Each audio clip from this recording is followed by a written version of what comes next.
बहुत बहुत स्वागत है आप सभी का। आप देख रहे हैं आपकी बात मध्य प्रदेश। आपके साथ मैं हूं अभिलाष मिश्रा। सबसे पहले बात कर लेते हैं मध्य प्रदेश की सियासत की, जहां पर बीजेपी और कांग्रेस में परिवारवाद को लेकर सियासत बहुत ज्यादा तेज है। बीजेपी के राष्ट्रीय अध्यक्ष जेपी नड्डा इन दिनों मध्य प्रदेश के दौरे पर हैं। भोपाल में उन्होंने बड़ा ऐलान कर दिया, जिससे कई दिग्गज नेताओं की नींद हराम हो गई। यकीन मानिए, नींद हराम हो गई। उन्होंने कह दिया कि चाहे चुनाव क्यों ना हार जाएं, पर इस बार नेता पुत्रों को टिकट नहीं देंगे। इस ऐलान के बाद बीजेपी के दिग्गज नेताओं का विकट संकट खड़ा हो गया है। उधर पूर्व सीएम कमलनाथ ने अपना एक अलग फॉर्मूला बता दिया। उनका कहना है कि अगर विधायक का बेटा या पत्नी जिताऊ होंगे तो उन्हें भी टिकट देने में हम गुरेज नहीं करेंगे। इसे लेकर उन्होंने बाकायदा सर्वे कराने का दावा कर दिया। कुल मिलाकर के चुनावी मौसम में परिवारवाद को लेकर मध्य प्रदेश में बीजेपी और कांग्रेस दोनों ने अलग अलग राह पकड़ ली है। अब जनता किस पर भरोसा करेगी, किसका देगी साथ, इसी पर करेंगे आज आपकी बात।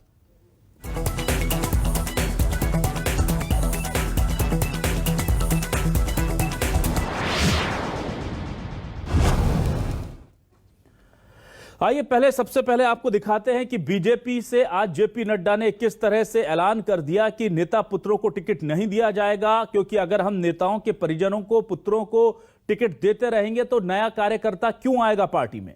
और उधर कमलनाथ कह रहे हैं कि अगर जिता सकते हो तो अपने को भी टिकट ले लीजिए, अपने बेटे को भी टिकट दिला दीजिए, और चाहो तो पत्नी को भी टिकट देने में दिक्कत नहीं। शर्त यह है कि जिता सकने वाला उम्मीदवार हो। दो बड़े नेताओं के दो बड़े बयान सुनिए।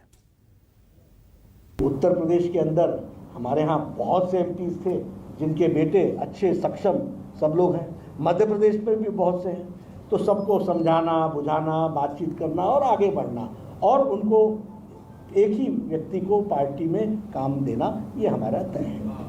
सर, निकाय चुनाव में तो बात करिए। हाँ, निकाय चुनाव में भी ये प्रिंसिपल लागू होगा, हर एक जगह लागू होगा। पार्टी की इंटरनल डेमोक्रेसी को बरकरार रखना है कि नहीं रखना है।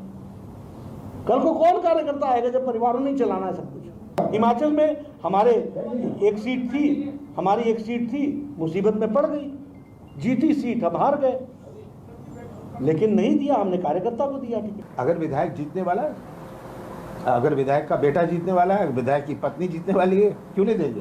सर, कोई सर्वे भी कराएंगे क्या इसको लेकर? सर्वे मैंने बहुत करवा लिए, और सर्वे कैसे होते हैं इसका ज्ञान मैं भारतीय जनता पार्टी को दे सकता हूं। और आइए अब देखते हैं बीजेपी और कांग्रेस इसे लेकर क्या कह रही हैं। जरा ये भी सुन लीजिए बीजेपी का क्या कहना है और कांग्रेस का क्या कहना है। जो राजनीतिक दल है वो पारिवारिक दल के रूप में परिवर्तित हो गए हैं, और ऐसा एक बड़े दल कांग्रेस के नेता भी कहते हैं कि घर घर की पार्टी को सिर्फ घर की पार्टी बना लिया। भैया की पार्टी, मम्मी की पार्टी, दीदी की पार्टी, पापा की पार्टी, चाचा की पार्टी, भतीजे की पार्टी, ताऊ की पार्टी, बुआ की पार्टी। इस प्रकार की यदि राजनीति चलेगी तो भारतीय जनता पार्टी इस प्रकार की राजनीति के पक्ष में नहीं है, और परिवारवाद भारतीय जनता पार्टी की नीति रीति नहीं है। भारतीय जनता पार्टी में दिल्ली से लेके भोपाल तक केवल और केवल परिवारवाद है। ऐसे में भाजपा के नेता परिवारवाद के खिलाफ बात करते हैं तो नाटक नौटंकी जैसा लगता है। सिंधिया जी की तीन पीढ़ियां भारतीय जनता पार्टी में बड़े पदों पे, अगली पीढ़ी के लिए रास्ते बिछाए जा रहे हैं। कैलाश विजयवर्गीय जी के पुत्र को विधायक बनाया गया, कार्यकर्ता झंडे उठा रहे हैं, टाट पट्टियां बिछा रहे हैं, और भाजपा में घोर परिवारवाद चल रहा है।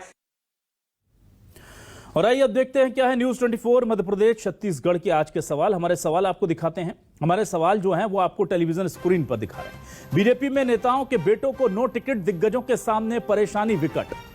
अब टिकट नहीं तो परेशानी तो विकट होगी ही। उम्मीद लगाए बैठे थे कई नेता, क्या होगा पता नहीं। चुनाव भले ही हार जाएं पर विचारधारा पर आंच ना आए। जेपी नड्डा कह रहे हैं कि अगर हम कार्यकर्ताओं को टिकट नहीं देंगे तो काम कैसे होगा। टिकट को लेकर कांग्रेस का अलग फॉर्मूला, जीतने वाले नेताओं के परिजनों से नहीं कोई गिला। एमपी में बीजेपी ने किया परिवारवाद से किनारा, कांग्रेस को सिर्फ जिताऊ कैंडिडेट का सहारा। जिताओगे तो आ जाओ, एक परिवार से 3-4 जो टिकट चाहिए ले जाओ, पर बस हमें किसी भी तरह से चुनाव जिताओ। लोकतंत्र में जीतना महत्वपूर्ण है या फिर कार्यकर्ता, बहुत बड़ा सवाल है।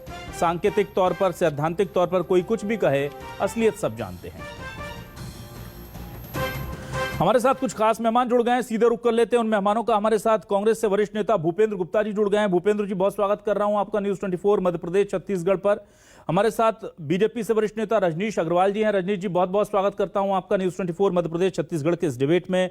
और आज हमने जगदीश द्विवेदी जी, वरिष्ठ पत्रकार, उन्हें भी आमंत्रित किया है। जगदीश जी, बहुत बहुत स्वागत है आपका हमारे इस खास डिबेट शो में। सबसे पहले मैं आज रजनीश जी आपके पास आता हूं, क्योंकि आज जेपी नड्डा जी भोपाल में थे और एक बड़ा ऐलान कर गए। जाहिर सी बात है, कार्यकर्ताओं का मन में तो उत्साह भर गया, उम्मीदें, आकांक्षाएं, सपने सब हिलोरे मार रहे होंगे। लेकिन क्या आप इत्तेफाक रखते हैं इस बात से कि बड़े कुछ ऐसे दिग्गज नेता हैं जिनकी शायद नींद हराम हो जाए? भारतीय जनता पार्टी में कोई आज देखिए, ये बात सामने आई है निश्चित कि रूप से परिवारवाद वो के आधार पार्टी है पर जो किसी टिकट जमाने नहीं में देना है, कांग्रेस ऐसा के नहीं है। ये इस बात से है, कांग्रेस ये इसी आधार को गाली दे देकर कोसा करती थी, पानी पी पी के कोसती थी। सॉरी, गाली, मैं अपने शब्द वापस लेता हूँ कि पानी पी पी कर कोसा करती थी। जगदीश जी, मैं आऊंगा। जगदीश जी, आपके जब पास बीजेपी का प्रभाव बढ़ा, जगदीश जी आपके पास आऊंगा। रजनीश जी ये सवाल का आंसर दे दे, फिर आपके पास आऊंगा। बहुत निश्चित है और बहुत स्पष्ट है। और मुझे लगता है कि अगर किसी को इसके बावजूद भी कोई किसी भी प्रकार का सवाल है, कोई संदेह है, तो निश्चित तौर पर उन सवालों और संदेहों के कारण भी भारतीय जनता पार्टी में अगर और कहीं कोई अपवाद आया होगा या आने की संभावना होगी, उसको भी धूल धूसरित करने का काम करेंगे, क्योंकि राजनीति है, प्रकार के दबाव और प्रभाव भी आ सकते हैं। लेकिन उन सबको भी, इसलिए बार बार ये बात कहने के लिए, और जो हमारे उच्च अधिकारी हैं, चाहे वो माननीय प्रधानमंत्री जी हो, माननीय राष्ट्रीय अध्यक्ष जी हो या प्रदेश का नेतृत्व, समय समय पर इस बात को और स्पष्ट करते रहे। आपने पहले भी देखा होगा कि एक परिवार से केवल एक चुनाव लड़ेगा, ये स्पष्ट होगा। इसी कारण कई वरिष्ठ नेता आज ना लोकसभा में है ना राज्यसभा में। ठीक है, संगठन में जरूर काम कर रहे हो, लेकिन नहीं। लेकिन एक बात और मैं कहूंगा, जो आप लोगों के माध्यम से कांग्रेस के चिंतन शिविर से निकल के आई, एक परिवार में एक टिकट, लेकिन दूसरी तरफ यहाँ पीसीसी अध्यक्ष कमलनाथ जी कह रहे हैं आप भी आओ, आपके बहू को भी लाओ, आपके बेटा को भी लाओ, और जो भी और आना हो उनको भी आओ। इसका मतलब है कि चिंतन शिविर केवल और केवल पाखंड था। इसका जमीन से कोई संबंध, पार्टी के संचालन से कोई संबंध नहीं था। वो केवल और केवल एक प्रोपेगेंडा था, जो कार्यकर्ताओं के लिए किसी भी तौर पर कांग्रेस के कार्यकर्ताओं के लिए जो नव चिंतन कहा था, मुझे लगता है वो पुरातन चिंतन की तरफ ही जाने वाली पार्टी है। ठीक है, उसकी दुर्गति है। भूपेंद्र जी, ये कमलनाथ जी का जो बयान था कि जो हम देखेंगे, जो जीत सकता है, जिता सकता है, उसे टिकट देंगे, और परिजनों से कोई हमें गुरेज नहीं है अगर वो जिता सकते हैं तो। और इधर जेपी नड्डा जी का ये बयान कि हम हार भी जाएं तो भी हम टिकट नहीं देंगे। और उन्होंने हिमाचल का एक उदाहरण भी दे दिया कि देखिए, वहां हम एक जीता जिताया चुनाव सिर्फ इसलिए हार गए क्योंकि हमने छोटे कार्यकर्ता को टिकट दिया था, पर हमने दिया।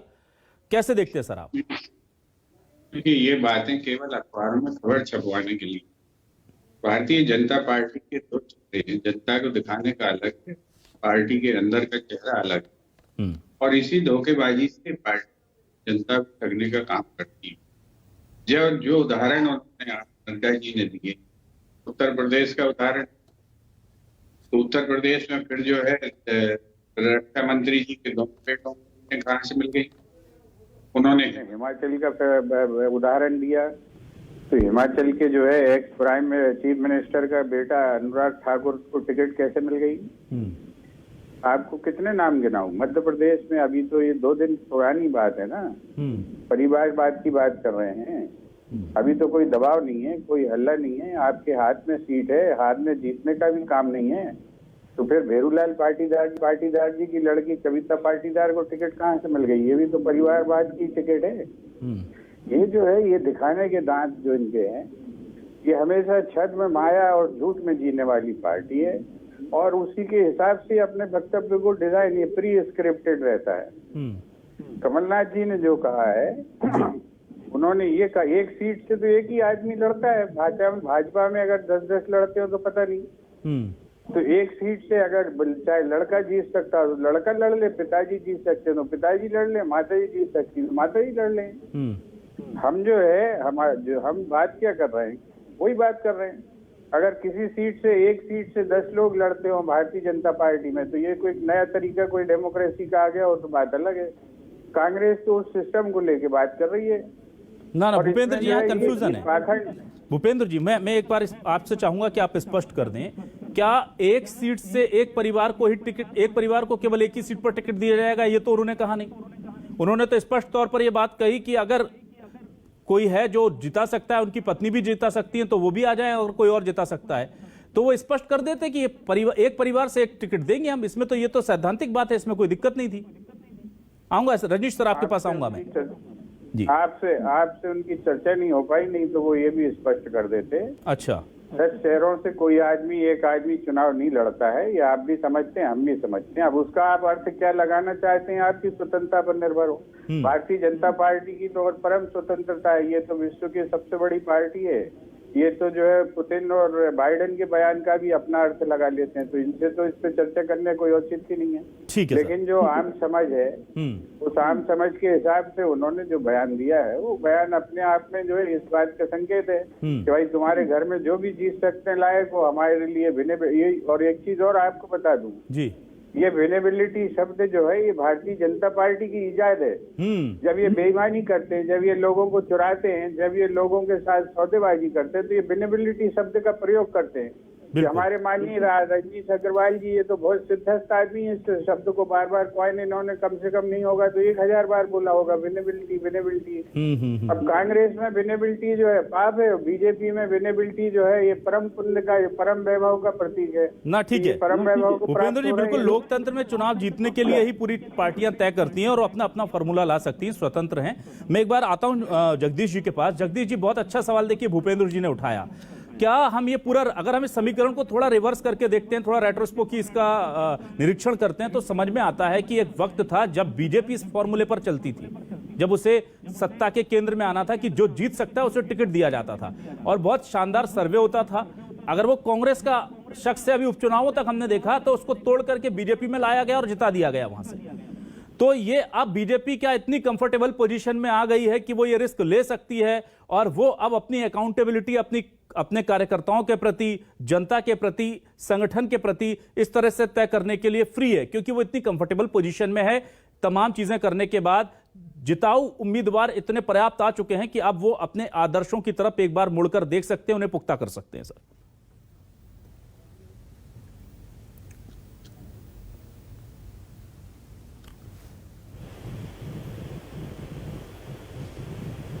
जुड़ रही हो। हाँ, ये बात अलग है कि एक जमाने में वो कांग्रेस को पानी पी पी कर परिवारवाद के लिए कोफती रही है। नेहरू परिवार, गांधी परिवार और जितने भी परिवार थे, ये बिल्कुल सही है। लेकिन एक चीज इसमें आपको और देखना होगा, परिवारवाद आया क्यों? परिवारवाद सिर्फ इसलिए आया कि नेता का जो पुत्र होता था उसको, उसके लिए अलग से समर्थकों को ढूंढने की जरूरत नहीं पड़ती थी। उसके पास अपने पिता के समर्थकों की फौज होती थी, पिता के फॉलोअर्स होते थे, उनकी मदद से वो चुनाव जीत जाता था। तो राजनीतिक दल निश्चित रूप से लोकतंत्र में केवल और केवल साम दाम दंड भेद, लोकतंत्र ये कहता है कि लोकतंत्र में चूंकि संख्या बल का खेल है, तो संख्या बल बढ़ाने के लिए उस व्यक्ति को टिकट दिया जाता था। जैसे अभी उन्होंने भूपेंद्र जी ने कहा कि उसकी जीत की संभावना कितनी है, विनेबिलिटी कितनी है। लेकिन अब मुझे, और बीजेपी कुछ बातें कुछ भी करती रही हो, अगर बीजेपी में आज आप देखें तो 1 दर्जन से अधिक मध्य प्रदेश में विधायक और पूर्व विधायक ऐसे हैं जिनके पिता सक्रिय राजनीति में रहे हैं और वो भी जो है उसी लोकसभा और विधानसभा क्षेत्र का प्रतिनिधित्व करते रहे। लेकिन अब जो बीजेपी आ रही है, जिसकी बात आप कर रहे हैं, अब बीजेपी परिवारवाद को इसलिए कड़ाई से लागू कर रहे हैं, जो आप कह रहे हैं कि अब वो कंफर्टेबल है, बड़ी पार्टी हो गई है और बहुत, इसमें कोई दो मत नहीं कि बीजेपी को कई स्थानों पे, चूंकि सत्ता बल बहुत बड़ा बल होता है, उसके बाद पार्टी के पास एक संगठन का पूरा नेटवर्क बहुत तगड़ा बन गया। तो बीजेपी अब इस बात को समझ रही है कि अब नेता पुत्रों के बगैर भी हमारा काम चल जाएगा, और यही वजह है कि नेता पुत्रों को वो साइडलाइन कर रही है। आज आप देखिए, जेपी नड्डा जी ने अपनी पीसी में खुल के कहा कि सीएम और प्रदेश अध्यक्ष जी ने 2-3 टिकटों की ऐसी बात की थी, कहा था कि यह सीट संकट में पड़ जाएगी। बोल पार्टी ने रिस्क ली कि पॉलिसी हमने डिसाइड कर ली है। तो ये पॉलिसी कब डिसाइड की?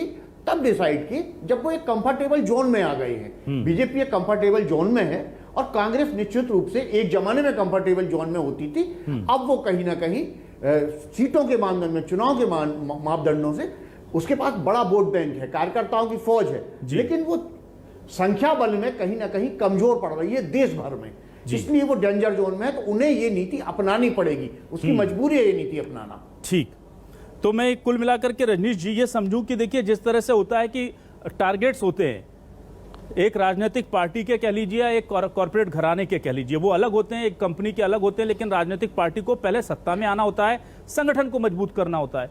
अभी सत्ता में पहले आप लोग आ चुके हैं, लगभग बहुत अच्छा आपका परफॉर्मेंस रहा है, और अब आप चाहते हैं कि लॉन्ग टर्म में हम इसे सस्टेन कर पाएं, इसलिए हमको अपने संगठन पर भी बहुत ध्यान देना होगा, विश्वसनीयता को बनाए रखना होगा, इसलिए ये बड़े और कड़े फैसले लिए जा रहे हैं। लेकिन रजनीश जी, यहाँ पर सवाल यही है जो भूपेंद्र जी ने उठाया कि क्या ये जो कहा गया है ये टिकटों में परिलक्षित होगा या वहां पर कोई कॉम्प्रोमाइजेस की सिचुएशन बनेगी? देखिए, पहली बात तो ये है कि कांग्रेस के नवचिंतन शिविर जैसे ये कहते हैं उदयपुर में, ये डॉक्यूमेंट में बाकायदा शामिल नहीं किया गया कि एक परिवार से एक टिकट दिया जाएगा जी, और अगर नहीं किया गया तो ये पब्लिक में जारी करने का काम कांग्रेस ने अधिकृत तौर पर किया, क्या वो गलत है? और अगर कमलनाथ जी अलग से अपनी कोई परिपाटी बना रहे हैं, उनकी पार्टी है, लेकिन पब्लिक डोमेन में दोनों बातें जी। दूसरी बात यह है कि वंशवाद के आधार पर पार्टी का संचालन नहीं होता है।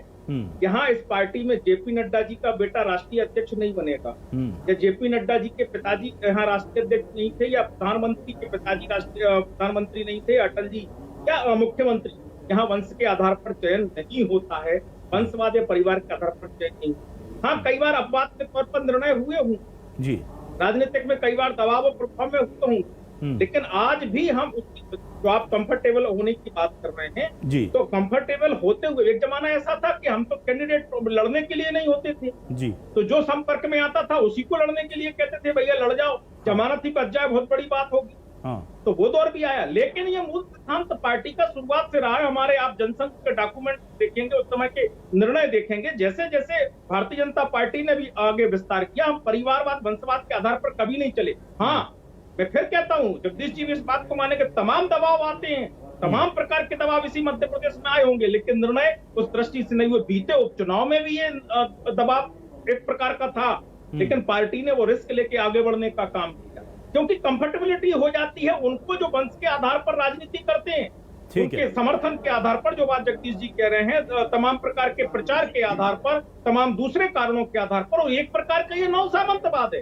ये लोकतंत्र के लिए अच्छा नहीं है। भाजपा में भी अगर कोई इक्के दुक्के करता है तो वो भी उसका लाभ भारतीय जनता पार्टी को तो मिलेगा ही नहीं, क्योंकि इसका मूल चरित्र ये नहीं है।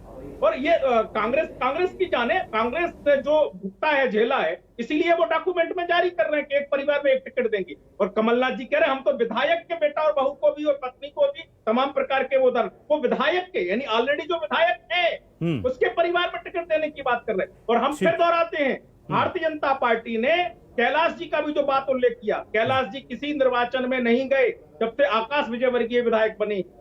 और ऐसे हम कई उदाहरण दे सकते हैं, बड़े बड़े नेता संगठन का काम कर रहे हैं, यहाँ इस राज्य में दौड़ रहे हैं, उस राज्य में काम कर रहे हैं, 3 से 73 पहुंचाने का काम पश्चिम बंगाल में भी किया, लेकिन चुनाव नहीं लड़ा। राज्यसभा भी जा सकते थे, लोकसभा भी लड़ सकते थे, विधानसभा भी नहीं लड़े।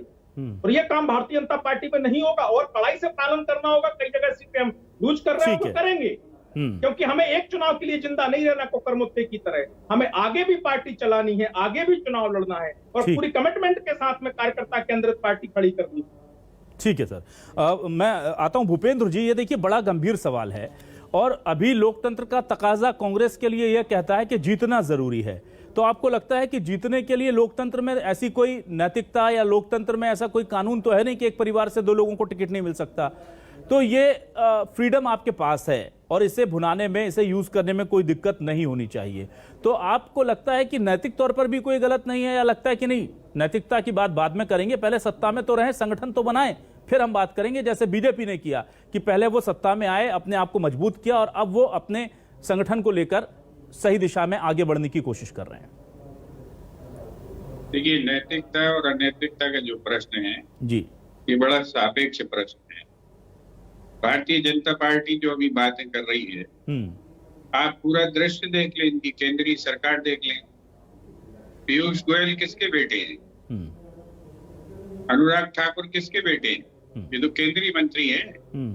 मैं आपको कितने गिना दूं वहां पर। ये सारे जो है ये वंशवाद से ही आगे आए जी। और ये जो आपसे मैं बताऊं, मध्य प्रदेश का उदाहरण आप ले लें। भारतीय जनता पार्टी की आंखें अंदर की तरफ नहीं जाती, आत्मचिंतन नहीं करते, और दूसरों के चिंतन पर जो है कटाक्ष करते हैं। मध्य प्रदेश में जो है प्रहलाद पटेल जी मंत्री हैं, MP हैं, उनका भाई MLA है, ये एक ही परिवार में टिकटें दी ना भारतीय जनता पार्टी ने, जी, और कैसे कूद कूद के आलोचना कर रहे हैं। ये जो सवाल है कि जो दोहरापन है इनका राजनीति का, जो दो गले हैं, जनता के लिए अलग गले से बोलते हैं और अपनी पार्टी के अंदर अलग गले से बोलते हैं, ये जो ढोंग और ये जो पाखंड है, ये असली पाखंड है। और इस पाखंड से कांग्रेस आर पार बात करती है। अगर कमलनाथ जी ने सार्वजनिक डोमेन में एक बात कही तो कही है ना, उससे पीछे थोड़ी हट रहे हैं, इनकी तरह जो है लपेट थोड़ी रहे वापस उसको। ठीक है। दूसरी मैं बड़ी बात करता हूँ, जब आप लोकतंत्र और शुचिता की बात करते हैं, नैतिकता की बात करते हैं, जो लोग नैतिक रूप से चुनाव हार गए किसी पार्टी से गद्दारी करने के कारण, उन हारे हुए लोगों को मंत्री पद के दर्जे किसने दिए? इसी भाजपा ने दिए ना। ये जो बड़ी पवित्रता शुचिता की जो है कस्में खा रहे हैं, ठीक है, वो तो हार गए थे ना चुनाव। जब चुनाव हार गए, जब इनने उनको मंत्री बनाया सौदे वालों को, तो कह रहे थे कि साहब वो तो चुनाव जीत के आ जाएंगे। अब जब चुनाव से हार गए तो फिर वापस मंत्री पद का दर्जा क्यों दिया? ठीक है, इसका कोई लॉजिकल उत्तर इनके पास हो। ठीक है, आपके पॉइंट प्रदेश की जनता को समझा। ठीक है भूपेंद्र जी, आपके पॉइंट भी काफी वैलिड नजर आते हैं। जगदीश जी, ये कहना देखिए हम कब से सुनते आ रहे हैं, हर चुनाव में हम ये सुनते हैं कि परिवारवाद दूर रहेगा, लेकिन ये बात सही है कि परिवारवाद किसी ना किसी रूप में, या जिसको कहते हैं कि थोड़ा सा पसंदीदा जो कैंडिडेट है या कोई और दूसरी सियासी मजबूरियां होती हैं, उसके हिसाब से चीजें सेटल तो होती हैं, और यह सियासत में अछूता नहीं है कोई इससे।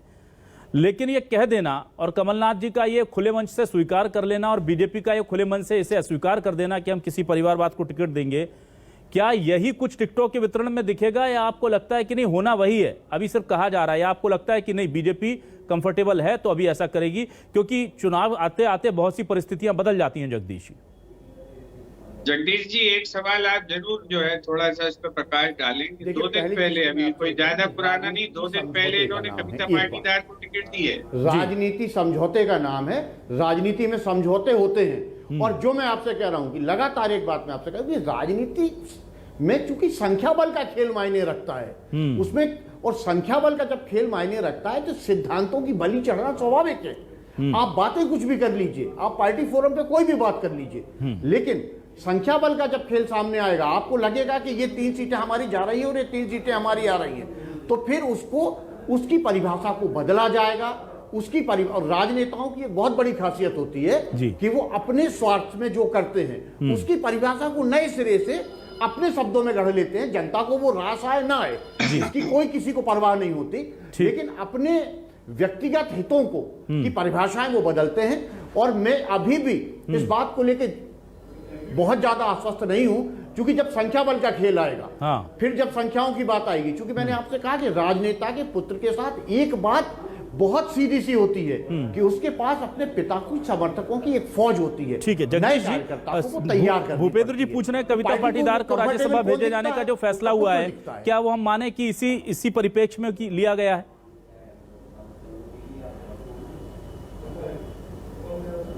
देखिए, भूपेंद्र जी की अपनी जगह बात सही है। निश्चित रूप से कविता पाटीदार के पिता जो है मध्य प्रदेश विधानसभा के उपाध्यक्ष थे, और भूपेंद्र जी की बात को आगे, वो तो लंबे समय से राजनीतिक जीवन में है। बीजेपी में कितने ऐसे नेता हैं, कविता पाटीदार नहीं है, बहुत सारे। लेकिन मैं जो कह रहा हूं कि बीजेपी अपवाद स्वरूप जिसको आप कह रहे हैं, लेकिन बीजेपी अब कंफर्टेबल जोन में है। तो सावित्री वाल्मीकि का भी एक उदाहरण है, जो नगर निगम की एक पार्षद थी, जिसको बीजेपी लेके, उसे भी हमें याद रखना, ये राजनीति में शुभ संकेत है, इसको मैं अच्छा मानता हूं। अच्छी बात है। कब तक जो है, एक मिनट, आप कब तक जो है जमीनी कार्यकर्ताओं को मौका नहीं देंगे, कब तक फर्श उठाने वाले, दरी बिछाने वाले वही करते रहेंगे, चाहे वो कांग्रेस हो या बीजेपी हो। राजनेताओं के स्थापित पुत्र राजनीति में, चुनावी राजनीति में आएंगे, बाकी लोग या तो साफ संगठन में काम करेंगे या उनके पीछे पीछे नारे लगाएंगे, नगरपालिका का चुनाव लड़ लेंगे। उन्हें विधानसभा लोकसभा कब मिलेगी? ठीक है, तो दोनों राजनीतिक दलों को ईमानदारी से सोचना चाहिए। और मैं नाम नहीं ले रहा हूं, जो मेरे सामने बैठे हैं, मेरे अग्रज हैं, वो कि राजनीति में बहुत बड़ी योग्यता होने के बावजूद कई बार कई नेता इसलिए दरकिनार कर दिए जाते हैं इलेक्टोरल पॉलिटिक्स में कि वो शायद किसी नेता के अंधभक्त नहीं बन पाई, उनसे गलती हो गई। ठीक है सर, तो जाहिर सी बात है कि कुल मिलाकर के बीजेपी लगातार ये मैसेज दे रही, चाहे बीजेपी के प्रदेश प्रभारी हो या फिर राष्ट्रीय अध्यक्ष, कि हम इस बार परिवारवाद को आगे नहीं बढ़ने देंगे। दरी उठाने वालों को टिकट दिया जाएगा, ये साफ तौर पर प्रभारी कहकर गए थे। राष्ट्रीय अध्यक्ष ने 2 कदम आगे बढ़कर बात कह दी है। अब ये होगी या नहीं पूरी ये बात अलग है, लेकिन एक बात कहने में हमें कोई गुरेज नहीं कि सार्वजनिक मंच पर आकर राष्ट्रीय अध्यक्ष अगर कोई बात कहता है तो फिर उससे पीछे हटना उतना आसान होता नहीं है। तो कहीं ना कहीं बीजेपी ने मन बनाया है। अब बीजेपी इसे कितना अमल में ला पाएगी ये वक्त बताएगा। कांग्रेस ने भी स्पष्ट कर दिया है कि अभी उनकी प्राथमिकता जीतने की है और वो वक्त के हिसाब से उनके फैसले पर भी लगता नहीं कि कोई सवाल उठाया जा सकता है। वंशवाद के आरोप प्रत्यारोप सियासत में चलते रहेंगे, लेकिन असली कार्यकर्ताओं को, जमीनी कार्यकर्ताओं को तवज्जो कब मिलेगी, यह सबसे बड़ा सवाल है जिसके जवाब का इंतजार इस लोकतंत्र को रहेगा। बहुत बहुत शुक्रिया भूपेंद्र जी, रजनीश जी और साथ ही साथ जगदीश द्विवेदी जी हमारे साथ जुड़ने के लिए। तमाम दर्शकों का भी शुक्रिया। नमस्कार।